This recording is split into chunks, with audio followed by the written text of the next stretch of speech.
Great, nice to speak to you again and to join your conclave. Thanks, thank you, David. And so to all of you tuned in, David Ward is the executive president of the Towards Zero Foundation. And of course, we also know him a lot from the GNCAP, Global NCAP.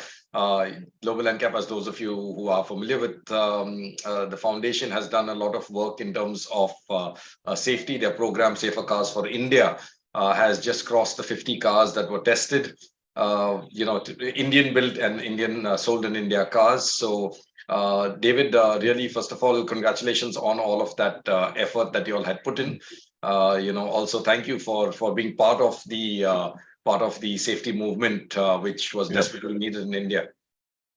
Well, thanks. I mean, it's been a wonderful journey to be on, and of course we've only been able to do this with some very strong partners in India, particularly the Institute of Road Traffic Education, run by Dr. Rohit Baluja, who's been our kind of key partner throughout. And it's been a fantastic journey, and very, very rewarding for us to be involved in, to see the progress from when the first test results now seem a long time ago, in 2014, where all the cars were zero, and the initial reaction from some of the manufacturers was pretty hostile, and then the complete transformation, really in multiple dimensions. I mean, much more constructive engagement with individual manufacturers. So now you get major brands, Indian brands, competing for 5-star cars. Tremendous progress from the Indian government on the regulatory side. I really want to highlight the achievements of Nitin Gadkari and Morth in what they've done there. So I think there's a lot of progress really been achieved, and certainly our experience looking around the world is India gets the sort of most improved badge of honor over the last decade, and with more to come. Okay, yeah, that's a nice way of putting it. I think rapid progress. So yes, most. Yeah. Right. So David, yes, as you said, it seems like a long time ago that we had the first test, and also the protocol. As time has evolved, you all have evolved the protocol. Earlier it was front test, and I think now if you look at it today, it's gone beyond that. We have more impact tests, and there's also addition of active safety like ESC and seatbelt reminders. So that's the past. David, from here, where do you see it going forward? Do you see it going forward in the first place in India, and where do you think and how fast should we evolve in terms of the protocol? Well, of course, I mean, every NCAP, almost around the world, every single NCAP moves with the times and upgrades. Approximately roughly every 5 years or so, you see NCAPs around the world adding in new tests and maybe making them a bit stronger. This is an important part of the NCAP dynamic in any market, because they always need to be ahead of regulation, and they also need to be encouraging the manufacturers that can do the best to demonstrate what they can do. I always think when you have an NCAP program where every single vehicle is 5-star, it's sort of not fulfilling its purpose. Its purpose is to be, it's like a road safety Olympics. Gold medals are supposed to be really highly prized. If they become everybody's got one, then you're not proving very much. So it's a natural thing for NCAPs to move with the technology, move with the times like that. And we've done that from our early tests, which were just front impact, back in the first round of testing. In terms of the future, to be honest, I think we're really expecting this now to transfer to Bharat NCAP. So the question about the future evolution is really a question for what we hope, and we're very excited to see the development of Bharat NCAP. And then I think hopefully it will join all the family of NCAPs around the world, and then the next iteration, the next development will be something that Bharat NCAP can consider. So I think that's probably the fairest answer I can give. Right. No, thanks, David. So, as you said, yes, the transition would be to Bharat NCAP. And now, when this transition happens, David, from your experience, what would be your advice for the Bharat NCAP? Because, adding safety systems, like you said, yes, it is an Olympics, it's a moving target, but it also does add costs. And in a cost-sensitive market like India, where you want people to move into cars, let's say, and families away from, as you've seen, and it's in a way cliched, but it's in a way also true.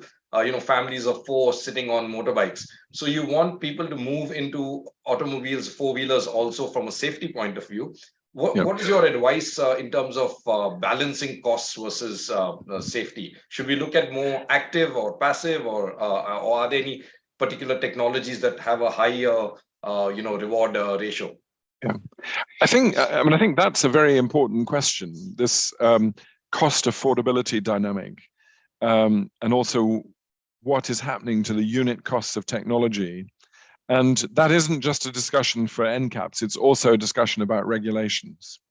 And the way we like to see it is that the regulations are the minimum level playing field that sort of sets the bottom end of what the market can allow. And then NCAPs are to stretch that above and beyond, which is sort of what I was saying before, is that you don't, a 5-star NCAP is not a regulatory requirement.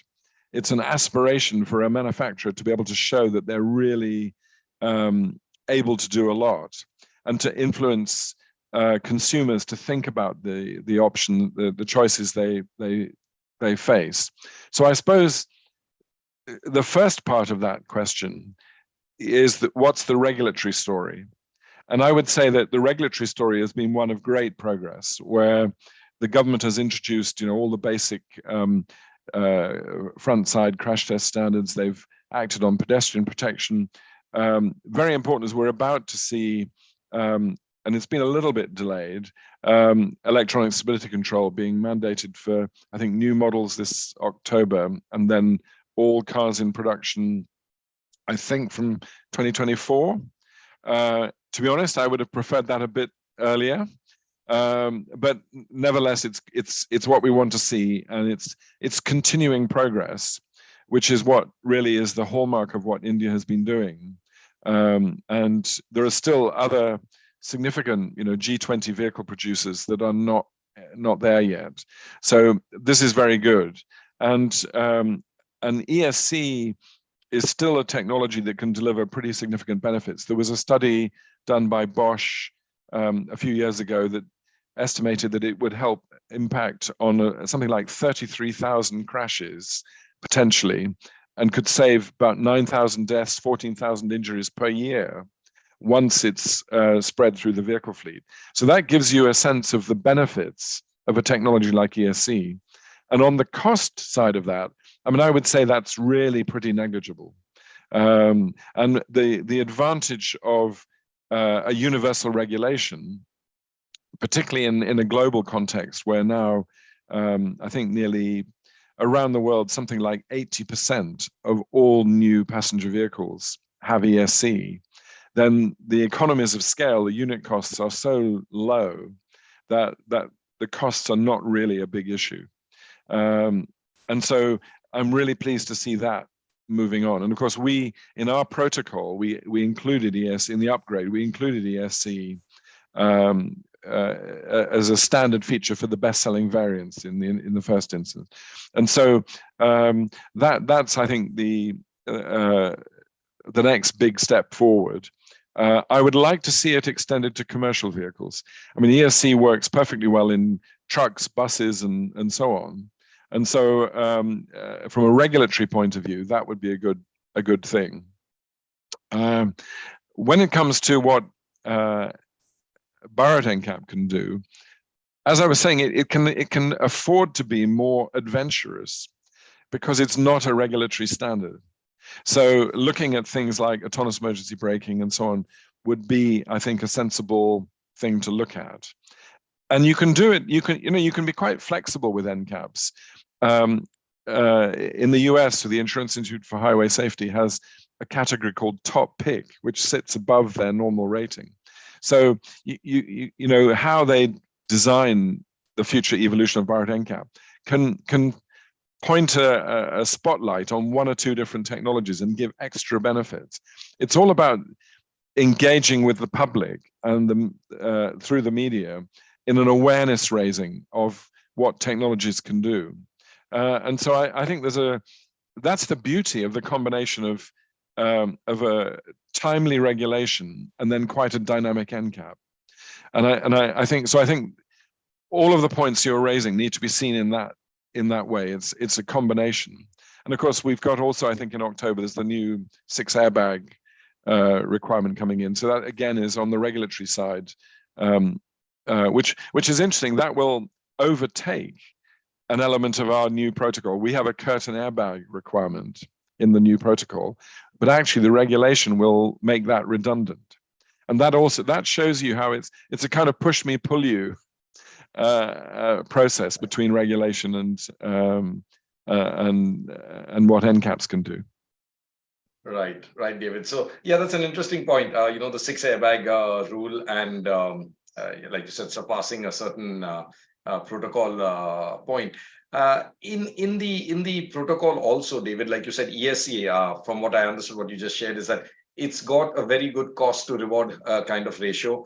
Yeah. What about AEB, auto emergency braking, which is a part of the ADAS suite? Do you see that as, let's say, the next after ABS, ESC? Could it be AEB? That's the next step? For sure. And of course, there are different variants of it. There's a sort of at least 3. There's a sort of city low speed AEB, and then interurban and pedestrian versions. So I think a step-by-step evolution of use of AEB is the next obvious ADAS technology to look at. I would also add to that intelligent speed assistance, because that's becoming mandatory in Europe for all new models from next year, next July, and it's already mandatory for new models from last July. And ISA system, you already have a speed limiter kind of device, I know, as part of, but ISA is a bit more comprehensive than that. And I think that given the critical issue of speed in road safety and trying in any crash situation, if you have less speed, you have less kinetic energy to deal with, and so the injury risk is reduced. So there's always an advantage to having vehicles respecting the speed limits.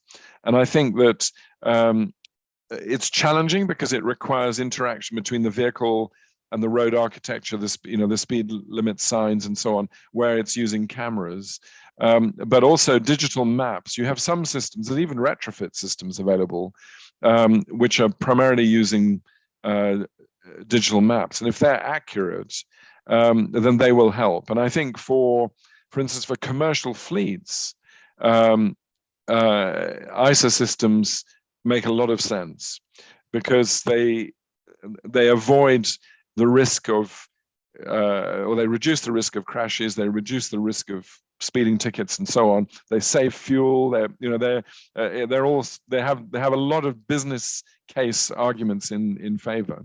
So I would say AEB and ISA are the next things. And although I'm following on from the very interesting presentation from a colleague from Continental, but I have to say, much as I love all the ideas of autonomous vehicles, I am very, very skeptical about timescales. I think let's concentrate on what I would call the low-hanging fruit of ADAS. Where there's still decades of progress to be achieved at that level before we ever contemplate full autonomy. And much as, again, it's all very impressive. I was looking at the video that was shown at the end.